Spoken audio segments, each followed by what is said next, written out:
আজকে আমি ভেটকি মাছের রেসিপি নিয়ে তোমাদের কাছে এলাম। ভেটকি মাছটা এনেছে তোমার দাদা, একটা গোটা 350 ওজনের, সেটাকে 4 পিস বড় বড় করে করা হয়েছে। আর এটাকে আমি নুন হলুদ ধুয়ে নুন হলুদ মাখিয়ে আমি রেখে দিয়েছিলাম। হ্যাঁ, তোমরা এবার দেখো যে আমি এই মাছটাকে আমি কি করে আমি তৈরি করি। আমি আমার রান্না তাহলে শুরু করলাম। গ্যাসটা প্রথমে ধরিয়ে দিলাম, কড়াটা উনুনে বসিয়ে দিলাম। এবার শুরু হচ্ছে আমার রান্না। কড়াতে আমি দিয়ে দিচ্ছি সর্ষের তেল।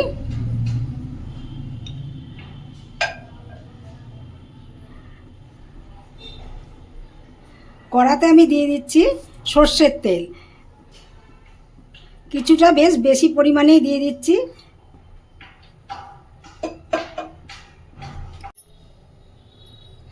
তেলটা আমার গরম হয়ে গেছে, প্রথমে আমি আলুটাকে ভেজে নেব। আমি আলু নিয়েছি, একটা বড় আলু, তার মধ্যে আমি দিলাম একটু নুন আর দিলাম একটুখানি হলুদ। আমার আলুটা ভাজা হয়ে গেছে, আমি এবার আমার একটা বাটিতে তুলে নিচ্ছি। গ্যাসটা আমি বাড়িয়ে দিয়েছি, মাছটা যাতে ভালোভাবে ভাজা হয়।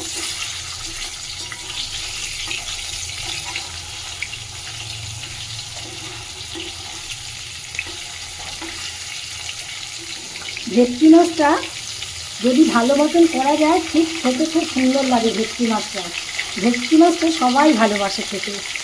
ওইটা দেবেন। আমার মাছ ভাজাটা দুটো মাছ আমি প্রথমে ভেজে নিলাম, একটা হচ্ছে মূলো আর একটা গাদার মাছ। আচ্ছা, এবারে আমি আর দুটো আমার বাকি আছে, সেই দুটো আমি দিয়ে দিচ্ছি। এগুলো লেজা আর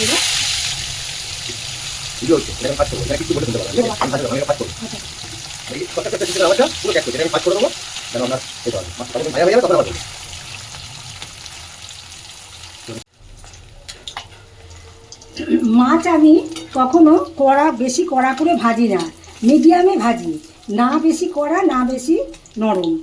কেন বেশি ভাজা করলে না মাছের কোনো স্বাদ থাকে না আমার মনে হয়। সবাই তো সমান করে না, একজন এক এক রকম করে। আমি এই দুটো মাছ আমার ভাজা হয়ে গেল। আমি মাছের যা ভেজেছিলাম, যা তেল ছিল আমি সেই তেলেতেই করছি, আমি আর কোনো তেল দিচ্ছি না। হ্যাঁ, এবারে আমি দিচ্ছি ফোড়ন। প্রথমে দিলাম দুটো তেজপাতা, তারপরে দিলাম গোটা জিরে ফোড়ন, তারপরে আমি দিচ্ছি দারচিনি আর এলাচ আর একটুখানি লবঙ্গ আর একটা গোটা কাঁচা লঙ্কা।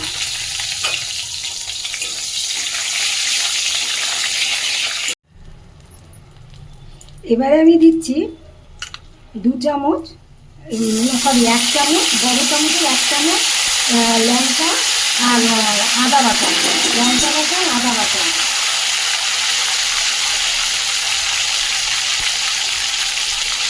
তারপরে আমি এটার মধ্যে বেটে রেখেছি। আমি আজকে একটু নতুন ধরনের একটা মশলা দিয়েছি, আমি দেখছি কেমন টেস্ট করে কেমন হয়। তোমরাও দেখো, তোমরা শিখবে। এটার মধ্যে আছে জিরে বাটা, মৌরি বাটা আর তোমার একটু রাঁধুনি বাটা। এটা আমি দিলাম 2 চামচের মতো। এরপর আমি দিচ্ছি বড় চামচের 1 চামচ লঙ্কার গুঁড়ো, কাশ্মীরি লঙ্কার গুঁড়ো, লাল হওয়ার জন্য। তারপরে আমি দিচ্ছি ওই বড় চামচেরই 1 চামচ হলুদ গুঁড়ো। এরপরে আমি দিচ্ছি স্বাদ অনুসারে চিনি। তারপরে দিচ্ছি ওই একই যে স্বাদ অনুসারে আমি নুনটা 1 চামচ দিয়ে দিলাম। লাগলে আমি আবার পরে দেব।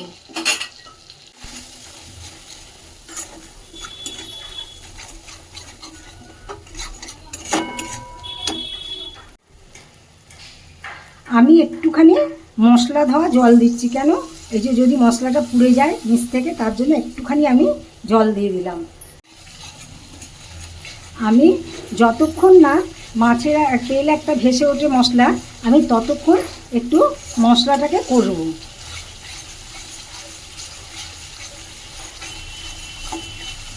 মশলাটা ভাজতে ভাজতে একটা তেল উঠে আসবে।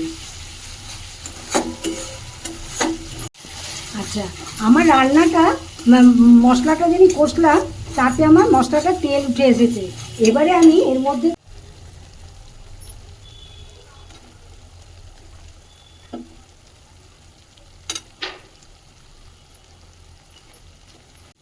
এবার আমি আলুটা দিয়ে ভালো করে কষবো। আলুটা ভেজে রেখেছি, কিন্তু তাও আলুটা একটু ভালো করে সেদ্ধ করতে হবে, কষতে হবে, কষলে আলুটা সেদ্ধ হয়ে যাবে। তোমরা দেখছো তো বসে বসে কাকিমার রান্না, ছোটদের বলছি। আর যারা বড় তারা তো জানেই কিভাবে কি রান্না করতে হয়, তাদের আমি বলছি না। আর যারা ছোট আছো, যাদের নতুন বিয়ে হয়েছে, তারা তো শ্বশুরবাড়ি থেকে রান্না করবে, তারা এই রান্নাগুলো দেখো। দেখলে শাশুড়ি মাকে একদম তাক লাগিয়ে খাইয়ে দেবে, কোনো অসুবিধে নেই। আমি আর একটু জল দিয়ে দিচ্ছি। মাছটা আমার তরকারিটা আর একটু কষবে, কষার জন্য আমি আর একটু জল দিয়ে দিলাম। আর এইটা আমি কষবো, ধরো এখন আমি 10 মিনিট এই কটা কষবো। আচ্ছা, আমার আলুটা সেদ্ধ হয়ে গেছে। এবারে আমি কিছুটা পরিমাণ মতো, যতটা লাগবে সেই পরিমাণ মতন আমি এর মধ্যে জলটা দিয়ে দিচ্ছি।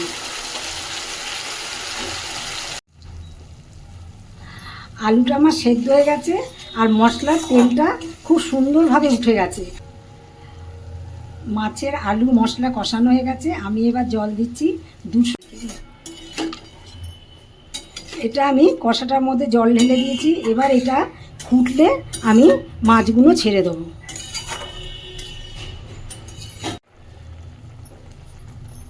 মাছের ঝোলটা আমার ফুটে গেল। এবারে আমি দিয়ে দিচ্ছি মাছগুলো ছেড়ে।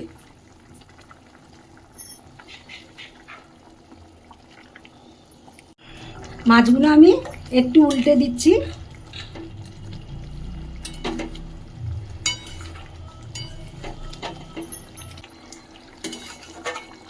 কি হলো, তোমরা বসে আছো তো? বসে দেখো। তোমরা দেখলে আমি কিন্তু খুব আনন্দ পাবো। যে কি হলো, তোমরা বসে দেখছো তো কাকিমা কেমন করে রান্না করছে? হ্যাঁ, সবাইকেই বলছি। হ্যাঁ, আমি দেখলে কিন্তু খুব আনন্দ পাবো। আমার মাছটা হয়ে গেছে। এবার তোমরা আমাকে একটা লাইক, শেয়ার আর একটা কম। এবার আমি ধনেপাতাটা মাছের মধ্যে দিয়ে দিচ্ছি। মাছটা খুব সুন্দরভাবে ফুটে উঠেছে। মাছটা রান্না শেষ হয়ে গেছে। এবারে আমি গ্যাসটা অফ করে দিচ্ছি।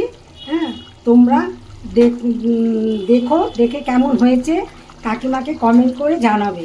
তাহলে আমি কিন্তু খুব আনন্দ পাবো যে তোমরা কাকিমাকে জানিয়েছো।